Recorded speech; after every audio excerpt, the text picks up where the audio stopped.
Hello, hello. Welcome back to Mostly Accurate, where we take real science, a dash of are you for real, and try to survive this crazy world with our sanity intact. I am your host, Monica, and if you're just tuning in and thinking, why am I already exhausted about the holidays? You're not alone. Today, we are getting real about holiday anxiety because, yes, the holidays come with, twinkle lights, gingerbread houses, and the joy to the world playlist, but also the stress, pressure, and sometimes full blown overwhelm. If you've ever felt like the only holiday spirit you have is the dread of gift receipts and overbooked weekends, same, friend, same. So let's talk about what's actually going on, the psychological science, nervous system hacks, generational baggage, and why it's hitting millennials especially hard. And of course, how not to lose your shit in the process. So yeah, we're changing it up again this week because it's my show and this is, a topic that I want to discuss because I have been seeing a lot of friends posting not like in a Grinch mood or anything like that, but just like it seems to be a reoccurring trend that I've seen, especially like people expressing their feelings like this on Facebook. So I thought it was a topic that we would discuss right before the holidays. It has been a crazy morning, off to a late start, but that's okay. That's okay. We're gonna get into this and it's gonna be a good time. All right, guys, let's just talk about this. What is holiday anxiety? You may or may not have felt this before. I know that I do have some holiday anxiety, just the whole traveling, family dynamics. I mean, there's always a lot going on, and I'm sure I'm not the only one who feels this way. So, kind of wanted to dig in a little bit deeper. So, let's just talk about this. According to a nationwide survey done in 2023, 63% of US adults said that the holiday season is more stressful than tax season, and 79% admitted that they often neglect their own health, i.e., skipping sleep, exercise, self care, all in the name of holiday preparation or holiday perfection. The perfection part, oh my gosh. I think with social media being a big factor, it's like created just these impossible standards of this is what, your family photo needs to look like, and this is what your tree needs to look like, and this is what your house needs to look like. Like Christ on a cracker. Like let's just wind it back a little bit because we are not all, Instagram influencers here. Just do the best you can. I mean, for me, I do the best I can. Jameson actually did a lot of the decorating this year and I'm fine with it. I've actually been learning to just like take a step back, hop in the passenger seat and just like let him take the wheel because frankly, I'm not creative and I'm not really good at decorating. So it's fine with me. Also, for many people, the holiday season triggers anxiety, feelings of isolation, or even depression, especially when expectations don't really match reality. So, nearly 1 in 3 adults said that the holidays make them feel worse mentally compared to other times of the year. Super fun. What does this really mean though? So, holiday stress isn't just like too much to do, it's systemic. It can spike our anxiety, impact our mood, and it can interfere with how we feel about ourselves. Realistically, that's a lot to deal with. Even when there's like no big like crisis, it's, just a calendar packed with events, obligations, and expectations. And if you've ever had an anxiety attack, oftentimes it's nothing that specifically triggers it. So, like having all these other factors on top of it doesn't really help too much. So, that's great. So let's talk about the psychological and emotional overload that's really happening here. The constant rushing, crowded stores, travel, loud music, over sweet treats, the social overload can trigger our stress response. So elevated cortisol, racing heart, exhaustion, trouble sleeping. Basically, your nervous system is going, are we trapped in Target forever? Because that seems real. Yeah, fun. Again, really fun stuff. For some people, holiday related mood dips can resemble just like milder forms of seasonal mood changes or holiday blues, a phenomenon recognized by health professionals, which is really interesting because I did not know that. And it totally makes sense So, bottom line, holidays may look like a greeting card, but for many, the brain slash body reads it loud and clear as a stressor alert. So, why are millennials specifically getting crushed by this? Yes, the holidays stress everyone, but millennials, we get the deluxe hurricane version, and there is data and receipts on this. So, why are we being targeted as millennials? And again, as I mentioned, I felt that this is something that I have been noticing a lot around the holiday season from posts I see from friends on Facebook. So, again, I wanted to discuss this and figure out why this is happening. So, the biggest factor is economic uncertainty and financial pressure. A survey done in 2024 across 44 different countries found that for millennials and Gen Z, financial concerns and long term financial insecurity are among the biggest contributors to ongoing stress and anxiety.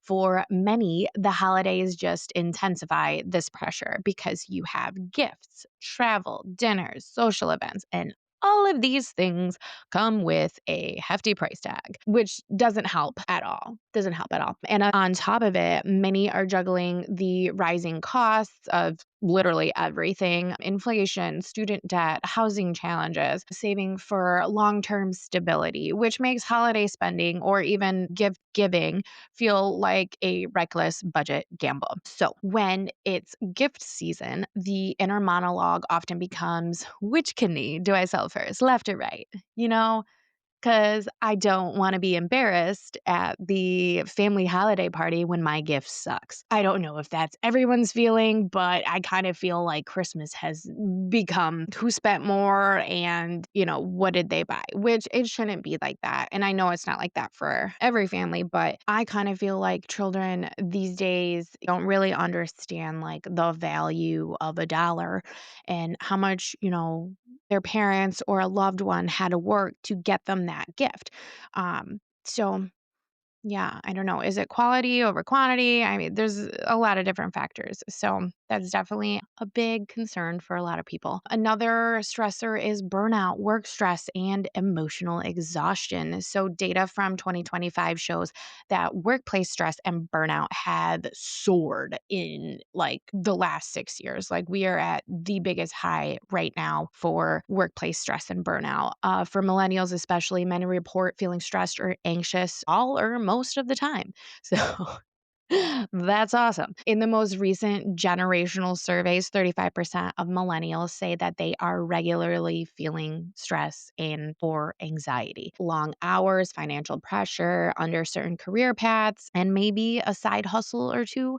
That's the cocktail that leaves little emotional bandwidth for the holiday cheer. Bottom line, by the time December hits, many millennials are already emotionally trapped. And I mentioned this before, social media and unrealistic holiday expectations add another layer onto this. Social media, when every scroll shows perfect trees, color coordinated holiday outfits, ideal family photos, glow up gifts, matching pajamas for all 12 cousins plus the dog. It sets a bar and a high curated Pinterest uploadable bar. For some, juggling real life anxiety, financial stress, and low level burnout, that bar is not cute. It is a reminder that you are not enough and your life isn't enough. At least that is what most millennials say, when they're surveyed about these standards. So, psych research consistently shows that social comparison, especially online, correlates with increased anxiety, depression, and low self esteem. Yes, we can find the skull emoji now. And that's not even it. There's so much more going on. So, generational role complexity and changing traditions compared to older generations, many millennials live further away from family. They have blended or chosen families now. They work non traditional hours and they juggle caregiving. So, pets, parents, kids, all these things. And, maybe they're trying to build new traditions. So all of that means that holiday expectations often don't match compatibility with old expectations or emotional bandwidth. So you get all the pressure to do it right, but few built in support from the older folks that you had growing up. And family dynamics. This is just, I think, where it hits a lot of people hard. I know, like, the financial pressures and, Instagram photos suck, but the family dynamics is just the holiday anxiety starter pack. So let's just talk about the elephant in the room, or more accurately, the entire herd of emotional elephants that showed up the minute you step into your family's house for the holidays. Because if we're being honest, family dynamics are, one of the most powerful triggers of holiday anxiety, especially in millennials. And it's not just in our heads, it's literally research backed. And we love science in this moment. Let's just get into this. Here's the thing, guys. When you return to your childhood home, your brain doesn't just see the house. It sees memories, patterns, old conflicts, and the one corner where you cried because someone said that your bangs were uneven in the eighth grade. Psychologists call this role regression, meaning that your body is like, oh, we're back at mom's. Cool. Let's reboot the childhood trauma operating system. This is why you suddenly feel anxious over, like, the tiniest comment, or why your heart rate spikes when, someone asks you, "Are you sure you want another serving?" Hello? Yes, Brenda, it's mashed potatoes, not drugs. Holiday anxiety comes with the identity whiplash. So, being a full grown adult with responsibilities, but instantly being treated like you're 15 again. So, that's fun. Second, the pressure to perform the perfect holiday. Millennials were raised in the 90s and early 2000s. The idea of the picture perfect holiday, thank you, Hallmark movies and Sears catalogs, is changed dramatically since. So enter adulthood, where we are living now. Half of the family isn't speaking to each other. Someone refuses to be in photos. There's some kind of budget crisis, and there's always one person whispering, "We don't talk about politics today." You know what I mean? Like, can everyone just behave for once? I don't know if it's more extreme in your families, but I feel like there's always just like something going on, and no matter where you go.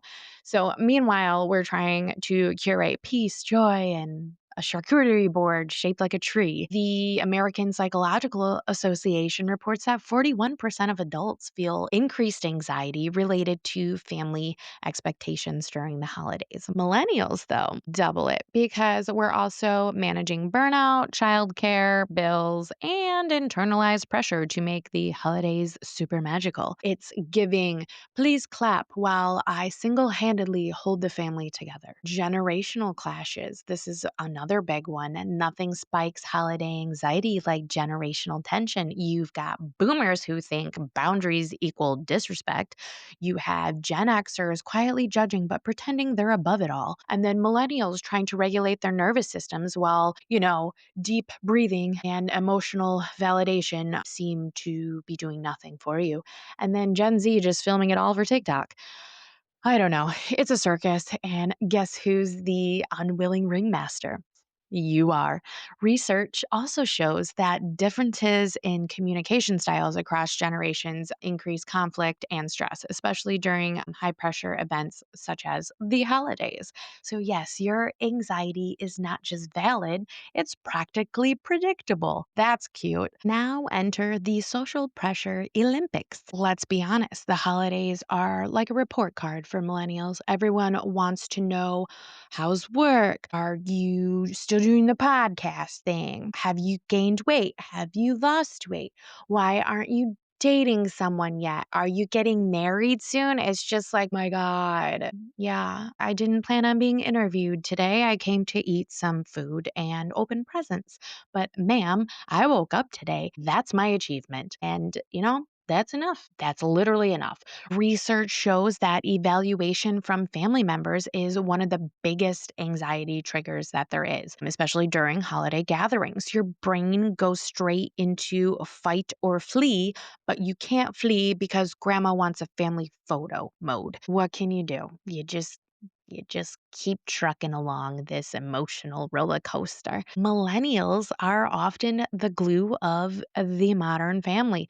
We're the ones remembering gifts, checking dietary restrictions, trying to maintain peace, setting boundaries, and organizing the events. We're not being dramatic when we say it is exhausting. Studies have shown that women and millennials experience the highest level of emotional labor during family gatherings, which directly contributes to holiday anxiety, aka, no wonder you're overwhelmed. You're basically the project manager of Christmas. Enjoy. So, how does this create, real holiday anxiety? Because your nervous system is juggling. You have old family roles, new adult responsibilities, pressure to make everything perfect, generational conflict. That one's fun. Emotional labor, money stress, social comparison, expectation, sensory overload. That one's huge. And being trapped in a house with 12 people and zero ventilation. This is not holiday cheer. This is a psychological escape room, and only 12% of people get out without crying. That's not a real fact. I was just making that up. It just sounded funny. So, yes, family dynamics absolutely fuel holiday anxiety, especially for millennials. And guess what? Talking about it doesn't make you dramatic, it makes you aware. And now that we've, talked about it, we figured out what's going on here, let's talk about some coping strategies because yes, we need to figure this out and we need a little bit of help sometimes. So enough doom scrolling, let's just talk about it because the holiday season doesn't have to feel like boot camp. And there are research backed tools to make it tolerable. So, first off, cognitive behavioral therapy, holiday edition. Sometimes the most useful tool is a reality check. The body of research from the CBT shows that it's a highly effective method for reducing stress and anxiety across a variety of conditions. And then when you catch yourself thinking, I should buy all the gifts, or I have to host, or else I'm a bad mom, or, partner, or whatever, CBT says pause, question it, reframe it. Maybe I could, but I don't have to, or I'll contribute to dinner, but I'm not doing 12 dishes and deep cleaning the guest room, which is totally reasonable way to get through this. And I really like that idea. Just you bring a dish, you don't have to make every single thing. I know that during the holidays, there's always just like, that one mom who's just scrambling to get everything done and she gets no help. And that's not fun. Help your moms. In practical terms, for the holidays, just reset your internal shoulds, replace the perfect holiday movie scripts with realistic ish, but economically manageable expectations. Mindfulness and stress reduction. Before you roll your eyes, science backs this one more than your aunt's white elephant sweater. Okay. Meta analysis of mindfulness based stress reduction shows moderate efficiency. So, people who practice mindfulness report reduced anxiety, stress, and depression and improved overall well being compared to absolutely no treatment. So, even brief mindfulness training, like a few minutes a day, can reduce negative thoughts and those just immediate negative go to tendencies that you have. The emotional heaviness, guilt, worry, dread that often amplifies during the holidays. So, just practicing mindfulness is definitely something that can help and is also something that I've been totally working on lately. Being in the moment and just not letting things overwhelm me because it's literally not worth it in the end and nobody's going to remember it and why stress yourself out. So Yes, when the holiday shopping aisles feel like a sensory hellscape, taking 5 minutes to breathe, ground yourself, notice the present moment that you're in, just surviving the loudest, brightest, I don't know, demanding week of your year. And to boundaries, budget, and self care. So, financial self care. This is a big one. So, before you get sucked into gifts, um, get a spending cap or a holiday budget. This reduces the pressure, especially when the whole world pushes holiday consumerism like it's, I don't know, oxygen. Social boundaries. It is okay to say no if family events are draining. Pick and choose, one dinner over two, one visit instead of three. You don't have to prove your love with cookie trays and forced conversation. Just pick and choose. I think this is like the biggest one that has helped. And then physical self-care, sleep, movement, food, basic, but often the first, go to during chaotic seasons. Many people report that during the holidays, they exercise less, they sleep weird, they eat more, they probably drink more, and all of this just feeds into stress. And then recreate traditions on your own terms. So instead of trying to hit every traditional expectation, big dinner, big decorations, big family gifts, maybe just like pick one tradition that feels good and then just drop the rest of them. And then try to alternate celebrations, volunteer, host a cozy potluck, or do a gift swap, or plan like a low key get together. The point isn't perfection, it's connection, rest, and meaning on your own terms. And then normalize doing less. Like maybe this year or next year, you can send digital cards, and maybe you can bake, I don't know, cookies instead of buying gifts. Maybe just treat yourself instead of chasing perfection. So let's just talk about a millennial specific toolkit, because some of us are already tired, as I am. Holiday budget plus gift swap. Limit yourself to one gift per person, or do a white elephant secret Santa so you're not spending like you're Santa's CFO or something. No shame event planning. Decline events ahead of time. Space them out or suggest low drama activities. Coffee instead of a big dinner. Mid-afternoon brunch instead of an evening party. Mini mindfulness ritual. 5 minutes in the morning, or even breathing, or like a grounding exercise. It's just like a little mini reset button. And self-compassion check-ins. When the internal monologue grows really loud, why isn't my life matching the Insta holiday vibe at this point? Just reframe with compassion. You guys, like, it's okay. I'm doing my best, and this is good enough. And then choose your people, not your obligations. Focus on relationships and moments that feel nourishing, not compulsory. Like chosen family counts. If you are happier with your chosen family than you are with your actual family, that's okay. Just do you, boo.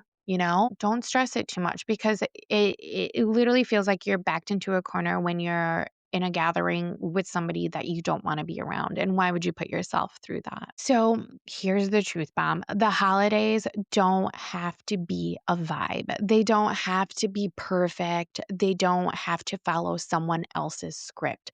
You, yes, you can build a holiday season that suits your energy, your budget, and your mental bandwidth, because maybe it's cozy. Maybe it's minimal, maybe it's even a little bit messy, and that's fine, because that is real. If your holiday season comes with more panic than peace, it doesn't make you a Grinch or a downer. It makes you human. This has been so fun. I'm glad we got to talk about this. Thank you so much for showing up today, for listening, and letting science and sarcasm hang out together again. And remember, sometimes the most radical act of self-care is just saying no thanks to a third event, or an invite, or not today, to a forced festive cheer. Until next time, guys, I love you all. I mean it. And now let's all take a deep breath and do these holidays. All right, guys. Okay. I love you. Bye-bye.